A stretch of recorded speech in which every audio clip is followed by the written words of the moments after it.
So guys, it's that time of the week again, back to discuss all the championship action. Let's jump into it.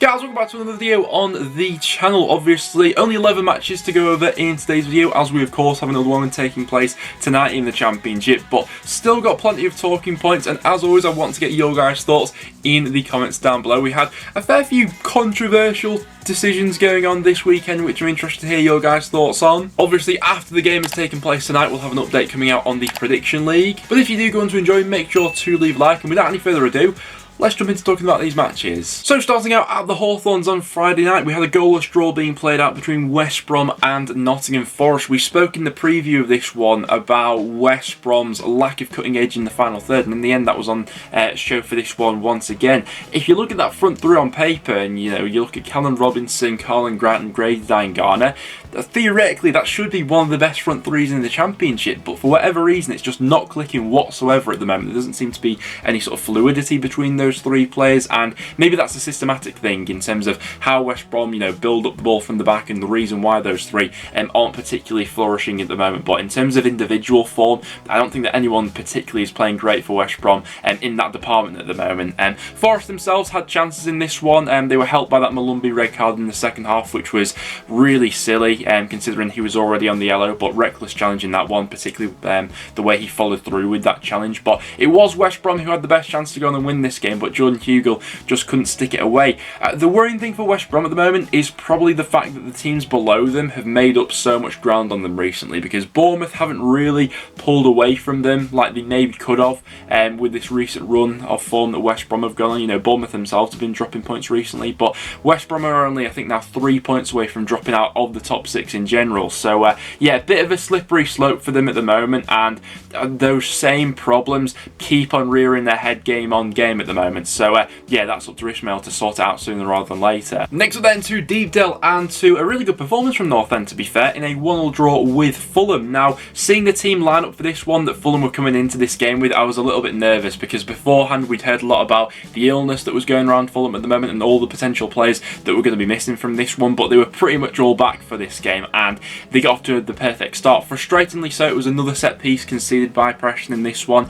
Tim Ream with the goal in the end to put Fulham 1 ahead, and after that moment, Fulham didn't really offer all too much else. In those first sort of 20 minutes, I thought that down the left-hand side they looked quite threatening with Robinson and Cabano, but other than that, Preston just continued to grow into the game leading into half-time, and in the second half, they absolutely dominated, to be fair to us, and probably the best I've seen us play so far this season.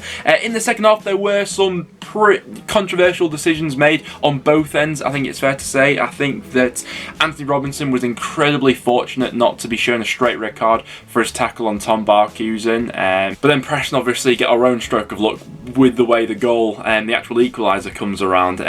First of all, coming off Reese's hand and then appearing to come off Evans' hand as it goes in for the equaliser as well. In terms of Evans, what an impact he's had in his last couple of matches. Back from an injury, made a difference in midweek against Middlesbrough, and once again against Fulham in this one. Honestly, if any side was going to go on and win this game in the second half, I thought it was going to be Preston, but albeit there were some pretty dodgy decisions on both ends during this game. In terms of who impressed me most though from North End's perspective, I thought that Ali McCann was absolutely brilliant in midfield. I think 10 tackles won in this game. He was absolutely everywhere, popping up all over the shop, breaking up play here and there, and then his actual ability on the ball to distribute it to the sides and things like that was superb as well. Preston have got a cracking player on their hands there. Next up then to St Andrews, where we had Birmingham getting back to winning ways as they saw off Blackpool by 1-0. Good result there for Birmingham in what was probably not the most entertaining game of the weekend. The game of fairly few chances, but a good win for them nonetheless. First half seemed to be Blackpool who had the better of it ever so slightly,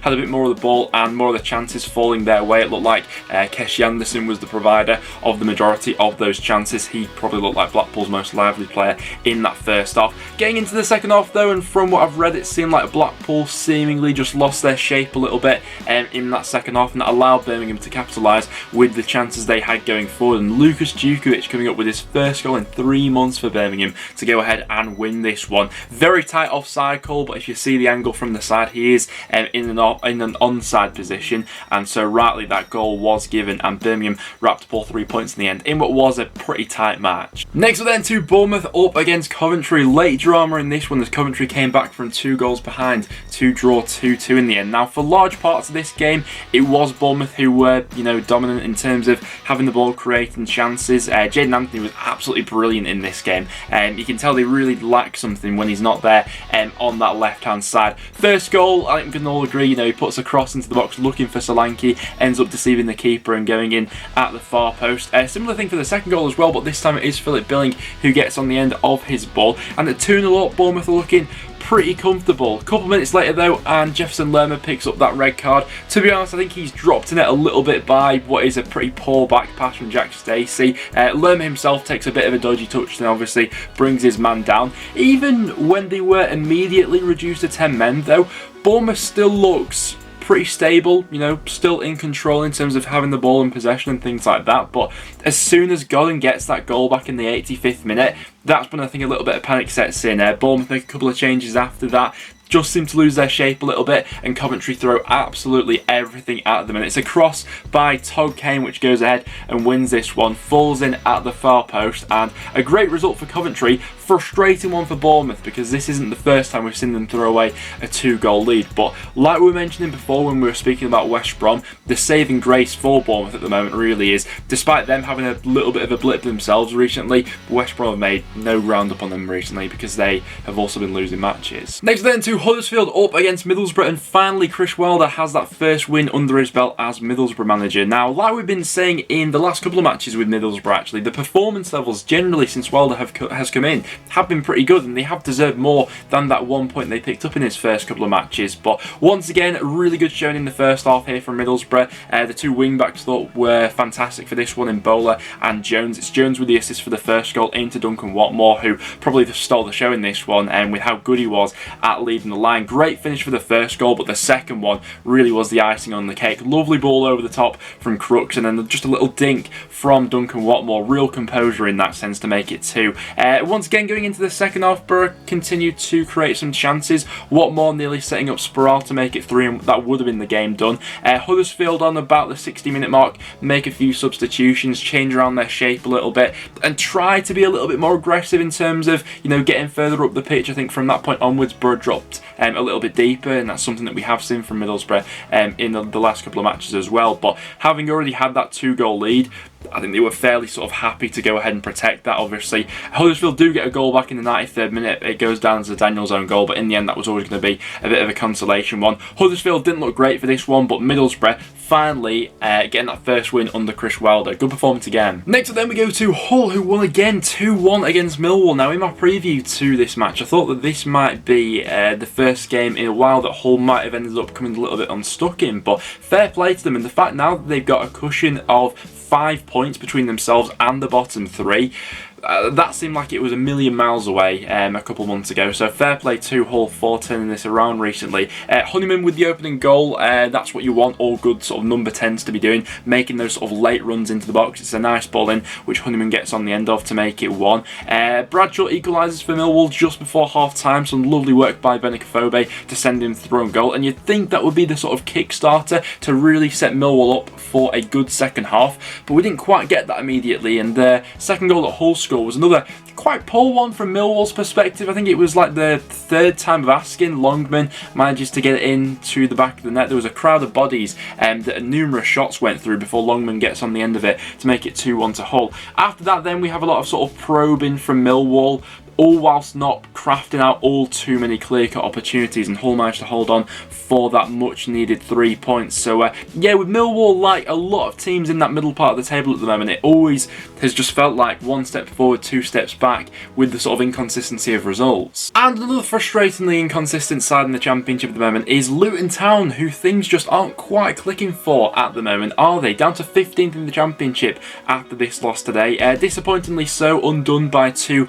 crosses crosses coming into the box, and finally we actually see Cardiff starting a game out on the front foot. You know, too many times this season they've been, you know, a goal behind early on and having to do all the work to get back into it in the second half. So it was nice to see Cardiff actually starting on the front foot for this one. Good ball in from Perrin for the first goal. Colwell gets on the end of it. Thankfully we've got goal line technology in action in the Championship now as well. That ball just goes over the line before Sluga's able to sort of parry it out. So 1-0 to Cardiff there. Second half and Luton do get back into it. It's a nice finish from Clark, finished off a good move, nice cut back from Adebayo, but once again undone by another ball going into that far post. Giles, who's been the assist master in the Championship so far this season, and Morrison just ghosts in there unmarked to make it 2-1 to Cardiff. And overall, deserving of 3 points there, Cardiff, who we can definitely see have had a bounce since Morrison has come in there. So yeah, long may that continue for them. For Luton, they just need to find an answer to this inconsistency at the moment. Next up then, and to the game at the bottom of the table, Peterborough up against Barnsley, ultimately finishing as a goalless draw, which doesn't do either of these sides any favours, particularly when you consider that pretty much everyone else this weekend at the bottom of the table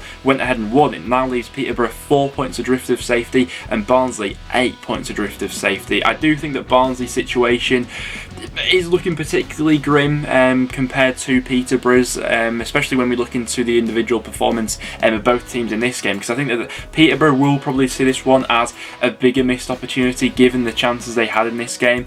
Probably enough to bury this Barnsley side in the end. Barnsley had a few sort of snapshots here and there, you know, Woodrow with a couple of speculative efforts, couple of attempts towards the end and things like that, but overall I do think we saw more from this Peterborough side in this game. However, saying that, it's another game which they failed to win, and ultimately the teams above them have started to pull away. So yeah, we are in a little bit of danger here of sort of having the bottom three wrapped up and maybe the top two wrapped up in the Championship. I know there'll be twists and turns to come, but both these sides desperately need a result sooner rather than later. Next up then, and what a result on the road this was. Blackburn 1, Stoke 0, takes Blackburn up to 4th in the Championship. Now they're absolutely flying at the moment, aren't they, ever since that loss to Fulham. Stoke on the other hand are having quite the slide off at the moment. Back-to-back losses in the Championship, and even, you know, going back a little bit further than that, the matches that they were winning before that, you know, were by quite sort of fine margins, and we did pick up a couple of things in terms of, you know, performance levels and things like that. And ultimately, I mean, I think they're paying the price at the moment for missing both Harry Souttar and Nick Powell, as any team would, you know, when you're missing two of your best players. The goal they gave away was pretty poor. It's a bit of a botched clearance in the end by Ben Wilmot, ends up at the feet of Rida Kadra, who still has a bunch of, you know, work to do for this goal, but runs directly sort of into the box and just absolutely unleashes it with his right foot, hits it with real power, keeps it on the floor, takes it away from the keeper. 1-0 Blackburn, and they had opportunities to make it 2 as well. You know, Ben Brereton was in and about the box, had chances to bury Stoke off in this one. So yeah, great result there for Blackburn. Stoke need to find an answer, even with the players they're missing at the moment, to just switch things around a little bit, because clearly the formula isn't quite working at the moment. Next then we go to Swansea up against Reading. Now Swansea certainly had their moments going forward and at times actually played some really nice football. You know, the goal they scored early on, Jamie Patterson, is the end of another great team goal. You know, great ball which splits the Reading defence in through the lines, but all 3 of the goals they conceded in this one were really poor, you have to say. Really make obviously that instant impact with Deli Bashiru scoring and making it 1-1, and then Andy Carroll taking the lead. A hint of offside about this goal, but hard to tell with that main angle, because it sort of switches to Carroll when the ball's already been played. But Andy Carroll absolutely rolling back the years with this goal, racing through on goal, great footwork, and then great finish to go along with it. I've got to be honest, I wasn't sold on this signing when Reading made it. I thought it was a bit of a sort of desperation one, you know, given the circumstances, you know, with João out injured and Puskas not hitting form and things like that. But fair play, because it's some impact that he's had on the club already. Manning brings it back to 2-2 with a nice finish of his own, but once again instant impact from Reading, and once again some really poor defending from Swansea in the lead up to this one. Danny Drinkwater finishing it off, and ultimately what a result that is for Reading on the road, especially considering both Barnsley and Peterborough dropping points this weekend as well.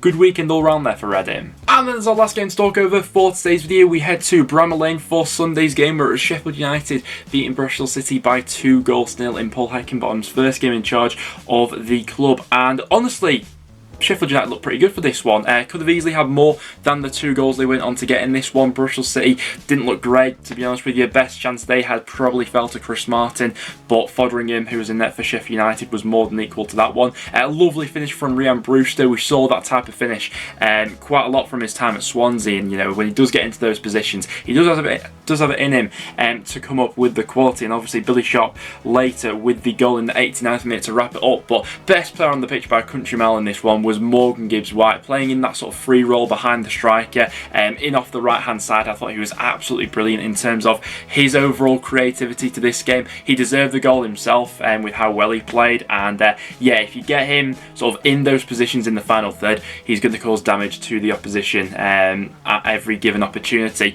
It's an interesting one with the Championship this year because it's such a muddled and inconsistent league with all those teams in the middle of the table that you really only need to string together like 2 or 3 consecutive wins and then you go ahead and fly up the league. Sheffield United now up to 13th in the table. They're only a couple points behind Huddersfield, who are in 8th place, so as soon as you start to get into that position, you know, you're then sort of knocking on the door for the top 6. So yeah, good couple of wins for Sheffield United there. They'll be looking to build off the back of that, albeit it's still very early days on the Heckenbottom here. But guys, there we have it. That will now wrap it up for today's video. Thank you very much for tuning in. Obviously, we still have the Derby QPR game to come tonight. If you'd like to see all my thoughts on that game, make sure to check out last time's video when we went ahead and made our predictions for that one. But yeah, it's been an interesting weekend of Championship action. In terms of my result of the weekend, I think I'm going to go for Reading beating Swansea by 3 goals to 2. In their situation, obviously with the point deduction and things like that, great result, all things considered. Then for my goal of the weekend, I'm going to go for